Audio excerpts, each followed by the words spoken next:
Segundo livro dos Reis, capítulo 9. Jeú é ungido para ser rei de Israel. Enquanto isso, o profeta Eliseu chamou um dos jovens profetas e disse: Apronte-se e vá até Ramote Gileade. Leve este jarro de azeite e, quando chegar lá, procure Jeú, filho de Josafá e neto de Ninzi.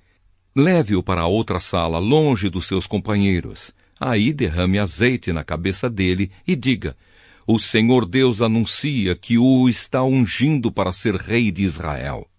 Depois saia de lá o mais depressa que puder.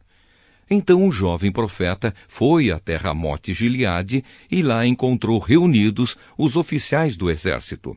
Ele disse: Eu trouxe uma mensagem para o Senhor. Jeú perguntou: Com qual de nós você está falando? Com o Senhor mesmo, respondeu ele. Então os dois foram para uma sala e o jovem profeta derramou azeite na cabeça de Jeú e disse: O Senhor, o Deus de Israel, anuncia isto: Eu estou ungindo você para ser o rei do meu povo de Israel. Você deve matar o seu chefe, o rei Jorão, filho de Acabe, para que assim eu castigue Jezabel por haver assassinado os meus profetas e os meus outros servos. Toda a família e todos os descendentes de Acabe devem morrer. Eu vou acabar com todos os homens da família dele, tanto os jovens como os velhos. Vou tratar a família dele como tratei as famílias do rei Jeroboão, filho de Nebate, e do rei Baasa, filho de Aías. Jezabel não será sepultada, o seu corpo será comido pelos cachorros perto da cidade de Jezreel. Depois de dizer isso, o jovem profeta saiu da sala e fugiu. Jeú voltou para o lugar onde estavam seus companheiros e eles perguntaram: Tudo bem? O que aquele louco queria com você? Vocês sabem muito bem o que ele queria, respondeu Jeú. Não sabemos não, disseram eles. Conte o que ele disse.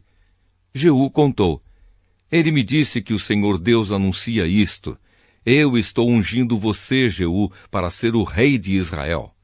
No mesmo instante, eles estenderam as suas capas sobre os degraus para Jeú passar.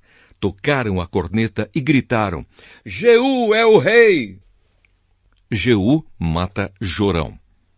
Então Jeú fez uma revolta contra o rei Jorão. Jorão estava em Jezreel tratando dos ferimentos que havia recebido em Ramote Gileade, na batalha contra o rei Hazael da Síria. Por isso, Jeú disse aos seus colegas oficiais: Se vocês estão do meu lado, não deixem que ninguém saia escondido de Ramote Gileade para ir avisar os moradores de Jezreel. Então subiu no seu carro de guerra e saiu para Jezreel. Jorão ainda não tinha sarado e o rei Acasias, de Judá, se encontrava ali, fazendo-lhe uma visita. Um guarda que estava na torre de vigia de Jezreel viu Jeú e os seus soldados chegando e gritou: Vejo alguns homens chegando a cavalo. Aí Jorão disse: Mande um homem a cavalo para descobrir se são amigos ou inimigos. O mensageiro foi encontrar-se com Jeú e disse: O rei quer saber se o Senhor vem como amigo. Isso não é da sua conta, respondeu Jeú, e mandou: Passe para trás de mim. O guarda que estava na torre de vigia contou que o mensageiro havia se encontrado com o grupo, porém não estava voltando. Outro mensageiro foi mandado e fez a mesma pergunta a Jeú, e novamente ele respondeu: Isso não é da sua conta. Passe para trás de mim. Novamente o guarda contou que o mensageiro havia chegado até o grupo, porém não estava voltando, e disse também: O chefe do grupo está guiando o seu carro de guerra como um louco, exatamente como Jeú faz. Aprontem o meu carro de guerra, ordenou o rei Jorão. O carro foi preparado e então ele e o rei Acasias saíram, cada um no seu carro, para ir ao encontro de Jeú. Eles se encontraram com ele no campo que havia sido de Nabote. Aí Jorão perguntou: Você veio como amigo? Jeú respondeu: Como podemos ser amigos quando ainda continuam as feitiçarias e a adoração de ídolos que Jezabel, a sua mãe, começou? Então Jorão virou o seu carro e fugiu, gritando para Acasias: é uma traição, Acasias! Mas Jeú puxou a corda do seu arco com toda a força e atirou uma flecha que feriu Jorão nas costas. A flecha atravessou o coração e ele caiu morto no seu carro de guerra.